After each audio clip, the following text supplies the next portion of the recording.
Une famille paisible se retrouve contrainte de fuir leur maison, traumatisée par des événements surnaturels. Mais que s'est-il passé? Nous sommes dans un petit village près de Cambrai, dans le nord de la France. Une famille vit dans sa maison depuis plus de 2 ans, sans jamais avoir rien à signaler d'anormal. Jusqu'à ce jour d'août 2014. Le père de famille décide d'abattre un arbre devant leur demeure. Cependant, dès les premières tentatives, 2 tronçonneuses se brisèrent étrangement. Pourtant, il expliquera que l'arbre n'était vraiment pas très gros. C'est à partir de ce moment-là que l'atmosphère de la maison changea et que des événements paranormaux commencèrent, s'aggravant de plus en plus. Tout d'abord, ce fut des claquements de portes sans qu'il n'y ait de courant d'air, puis des bruits de pas et des chuchotements dans les pièces. Toute la famille était témoin de ces phénomènes paranormaux, même leur petite fille de 3 ans qui, une nuit, se mit à hurler, indiquant à ses parents que le visage d'une jeune fille la fixait depuis le plafond. Mais c'est le père qui fut le plus touché par ces phénomènes paranormaux, jusqu'à subir des attaques physiques.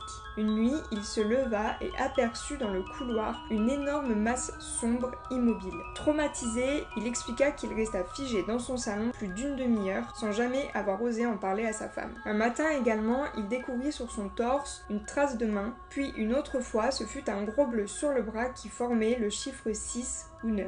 Fatigués par tous ces événements, ils décidèrent de faire bénir leur maison, mais le répit ne durèrent que quelques heures. En effet, les phénomènes paranormaux recommencèrent et encore plus violemment. Complètement traumatisés et épuisés après 2 nuits blanches, la petite famille prit la décision de fuir leur domicile, laissant toutes leurs affaires derrière eux. Cette histoire a fait tellement de bruit qu'une équipe belge spécialisée dans le paranormal se déplacèrent dans la maison et affirment y avoir chassé 4 hommes et des centaines d'enfants, massacrés par le passé. Et toi, as-tu déjà vécu des phénomènes paranormaux chez toi? Raconte-moi en commentaire, ça m'intéresse vraiment.